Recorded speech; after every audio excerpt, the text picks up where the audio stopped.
Welcome back, everybody. Welcome back to the Canyon. Welcome back to an installment of, we're doing that thing again, where we get installments of It Came From the Workbench series 6+ months apart. This one is getting up into some high numbers. This is It Came From the Workbench Vol.16, and I believe this is episode 10.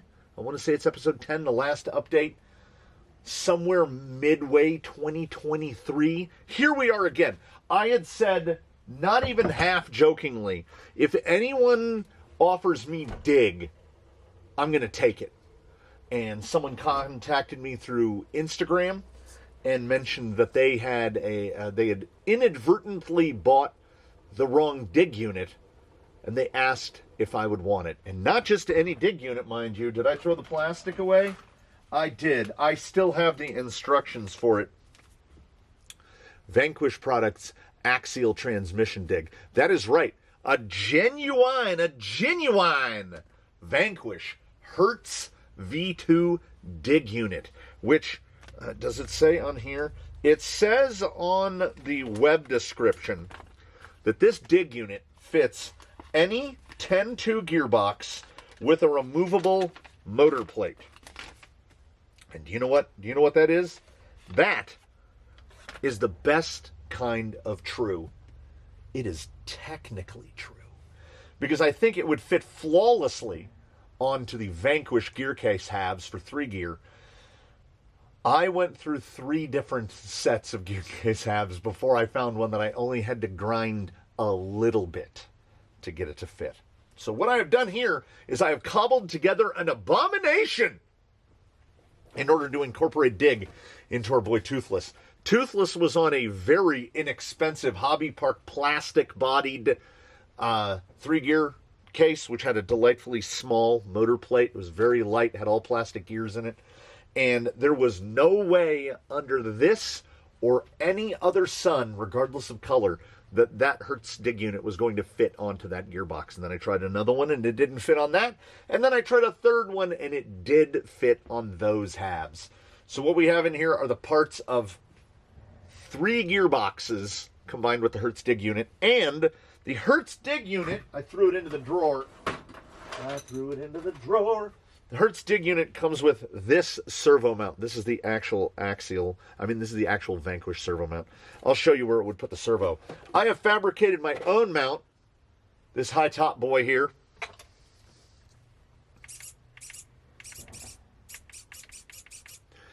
Looks like a little, I want to put like a little head on it. Like it needs a little head on it right there, because it looks like a guy that's gear jamming. It was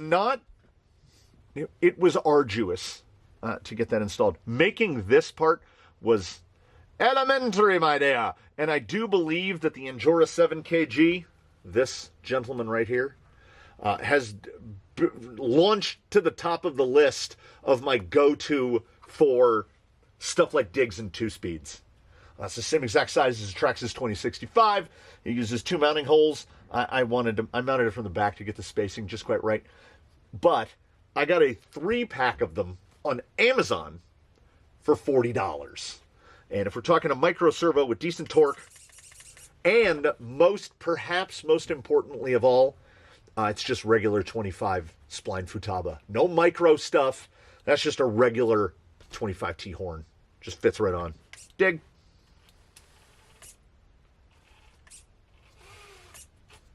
And it does not disappoint. The quality and construction of the dig unit are definitely up there. And these are expensive.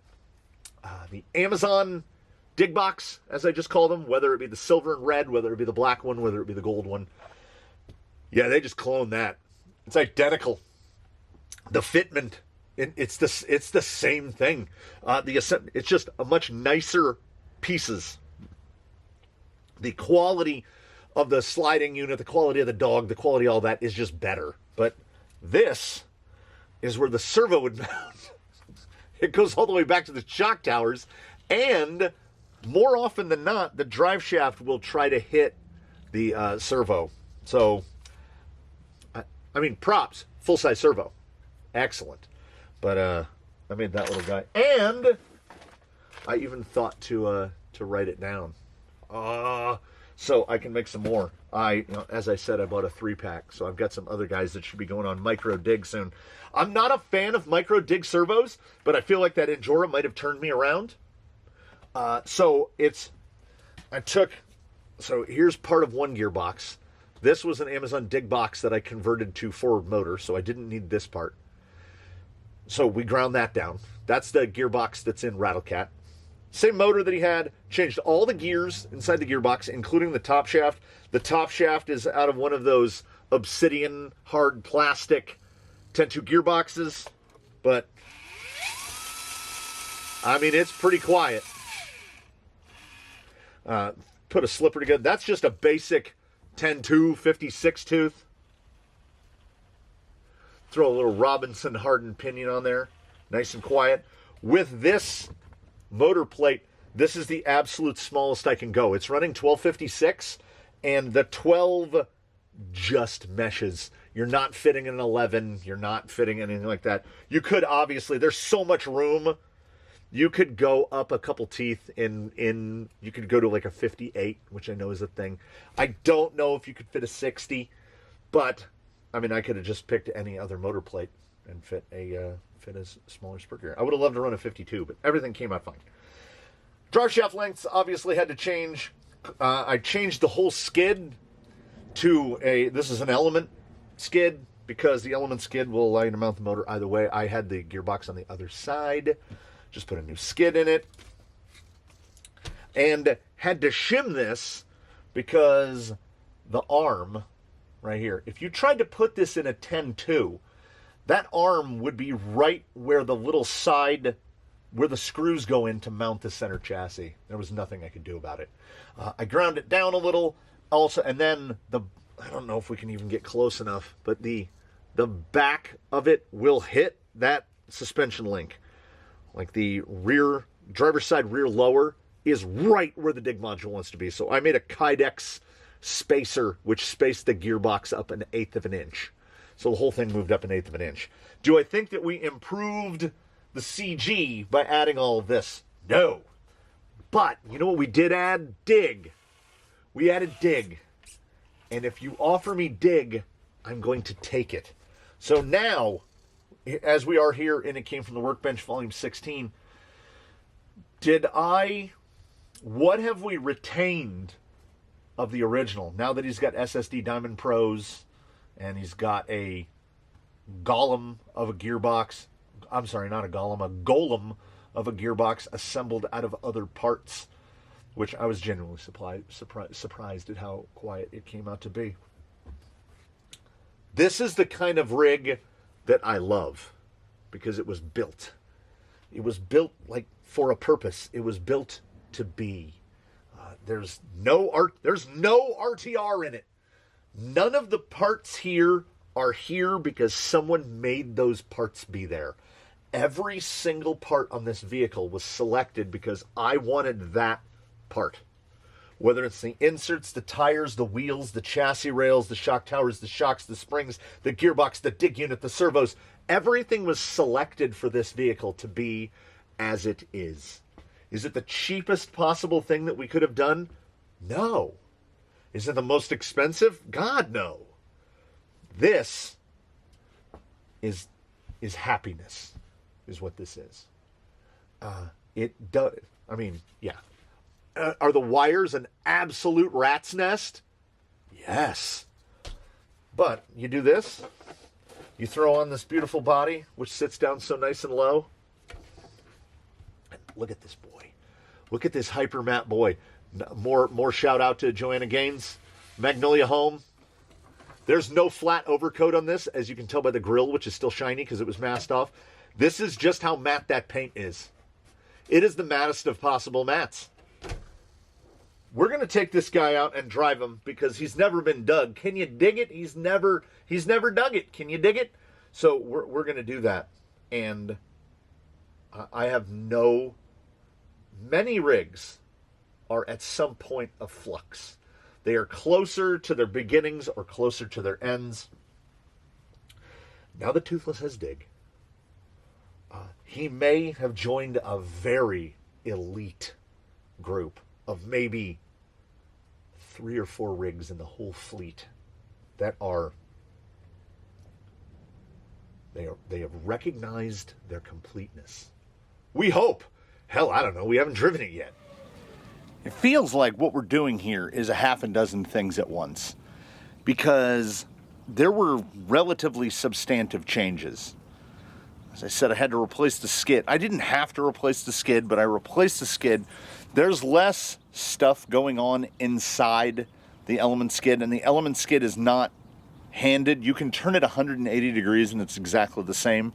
So it's what I would call a mirrored skid, whereas the other one is handed. It has, you need to use lock nuts on one end or not, depending on which direction you have the gearbox facing.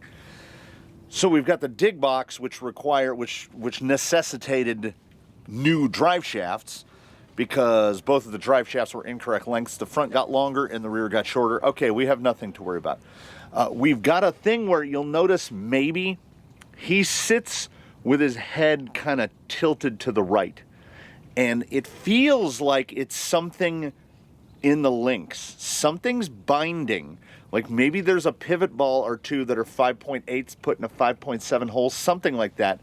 Because he wants to, like, not torque twist, but you can see the shock on the passenger side is almost fully collapsed, and the shock on the other side, like we're side hilling. But if we go in reverse, it doesn't change it. This is a 4-link rig, 4-link front and rear, servo and axle. I don't know what would be making it lean like that. And if I grab him by the head and twist him to the left, there's definitely resistance there. So I thought, while it was on the bench, oh, do I start tearing it apart and do I figure out what's going on? Or more sanely, do we take it out and drive it and see how we feel? Yeah, so this is a pocket quick view of the Hurtz Dig, which, as I've mentioned to others while talking to folks during the installation process, it technically fits, but like, not really. Like I had to put so much in. I sit and I think about how much had to be put into it. The Amazon Dig is a straight, direct, 100% clone. The parts and materials in the Vanquish are nicer, unquestionably. But you have to ask yourself, do I wanna? Because the no fitment issue would be get yourself some Vanquish case halves for the 3-gear. That's like $45. And then the dig unit is like 80 to 90, depending. You've already spent the money to buy a VFD. But now you have dig. VFD Twin's $170. You're $40 away from a VFD Twin, and that has an adjustable overdrive. It's a thing, you know? Also, yeah, let's not bury it. We're not muddying the waters by saying that an Amazon dig box is $30, $29.99 for the whole gearbox. I have 7 of them. I can't justify the cost of something like this. I love dig, but I have an analogy. I was just watching an episode of Matt's OffRoad Recovery, and I'm going to make some references here that to folks who don't watch the show or who have never watched that channel will be like, none of this means anything. You'll get the core of it, which is they had just done an installation. There's a gentleman on the channel called Jefe, and Jefe has a 2023 Ford Bronco Sasquatch. For fun sometime, if you need to kill a few minutes, go on the Ford site and look up how many different trims there are of the Ford Bronco, the new Bronco. They start at like $29,000, and if I remember correctly, the top version, the Ford Bronco SVT Raptor something, is like $109,000. So you can put $80,000 in options on a vehicle, which is wild. Do we remember the days when you went down to buy yourself a 1996 Toyota Corolla and the price differential between the CE, which was like the cheapest one, and the, XLE or the LE or whatever the highest model was, would be like $1,800? And you were like, I don't know. Do I really need the pop sunroof? Now you can get options that cost more than the vehicle. And related here to us, in this most recent episode, they were installing 74 weld, I think it's 74 weld portal axle conversion for the Bronco. And he's wheeling it, and it's looking pretty nice. So I think to myself, I got dual monitors, I got multiple tabs. He's doing this thing, right? Back to talking about tiny cars for a second. He's doing this thing where he's not making me use dig. Like, I thought for sure we would be able to, that was a diggable corner. He was like, no, I'm just gonna swing that pivot, no problem. So he puts 74 weld portals on his Bronco, and I think to myself, those are neat, and they look boss. You can tell it's all CNC. So I go and I look them up, and 74 weld portal axle conversion for your Bronco is $20,000. And I thought to myself, it's not just the toy cars. It's not limited to the toy car world. And I'm guilty of it. There is nothing on this vehicle that is particularly overwhelmingly expensive for what it is, with the exception of that Vanquish dig unit. That Vanquish dig unit is inexcusably expensive. The pair of SSD Diamond axle housings on this vehicle cost $50, and they perform a function all the time. Fantastic steer angle, build quality, you name it. The ability to slide it over. You get to a spot where it looks like your rear axle is going to hang up, and then the shape of that Diamond Pro axle slides right over. Dig is a luxury. Dig is portal boxes for your Bronco Sasquatch. But here in the toy car world, somebody makes portal axles for your Bronco Sasquatch, and instead of costing $90, it costs $30. So there's this thing. The whole time I was watching that video, I was getting this feel. I'll make a reference inside a reference. On the show 30 Rock, Tracy Morgan played a character called Tracy Jordan, which was like an insane version of himself. And at one point, he says his stand-up comedy isn't being successful because he feels like he's lost touch with where he came from. And he's making a joke about like, oh, when too much lobster gets on your bib or something like that. And then it pans to the audience and everybody's just stone-faced. Is that what happens when we're talking about you take your vehicle, that the Bronco Sasquatch is, I want to say, right around between $40,000 and $50,000, which is still a lot of money. But then you put a $20,000 portal kit on it, which is 40% the cost of the vehicle. And I was thinking to myself, have I done the same thing here? Because that dig unit is 20% of the cost of the vehicle. Wild. Sometimes we do things we're not looking to spend money, but we're also not looking to save money. I've never understood in the process of building one of these, God, he's looking good today. He's looking good today, and I wish he would give me more instances to use dig. Okay, the engagement feels great, as it should. We can really pivot this, but I had worries about what was going to become of his handling now that we've made a bunch of wholesale changes. We did a canyon change to this. We did a bunch of changes all at once. If there's a negative, I haven't found it. I don't see it yet. Oh, yeah, you're absolutely right. Thank you for pointing that out. I have competing thoughts again. The first is, the plight of the common man. I know that when I see channels and I don't want to be petty in the YouTube game. I'm not talking about anybody specifically because I am hyper privileged in this. I get to play with toy cars. People let me play with their toy cars. People send in the parts of toy cars to be built, and I am eternally thankful and grateful. But at the same time, when I tune into some other channels with an S, and I can't stop myself. When I see the build and it has, this installment has $900 worth of Vidavon on it, I'm like, who is this for? Part of me thinks the average Joe is not running out and dropping $900 on Vidavon bits, but at the same time, what room do I have to criticize? Because the average Joe probably doesn't have like 35 crawlers in the building, and if we count visitor garage, over 40. So that's not a thing that people do. I just sprinkle my money around in a wider pattern rather than just pouring it into one rig.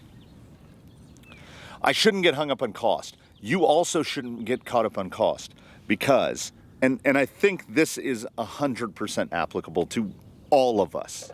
There's one outside force, and that is this. You have little to no control over the price of the market. What the open market is charging is what the open market is charging. It's like gasoline prices. We can complain about it all day, but we still have to buy gas. And then someone will say, well, get an electric car. This is California, baby.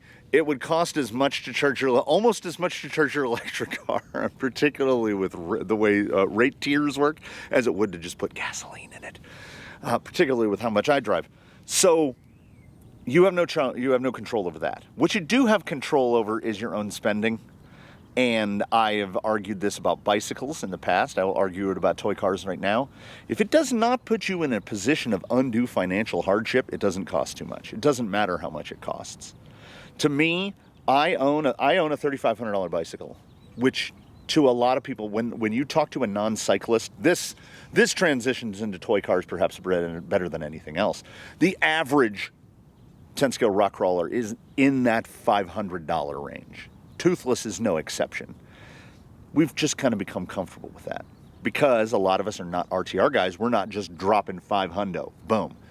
He was pieces and bits and pieces and bits and pieces to get him to where he is now. It was the same way with bicycles, except the initial purchase price on that bicycle was $3,500.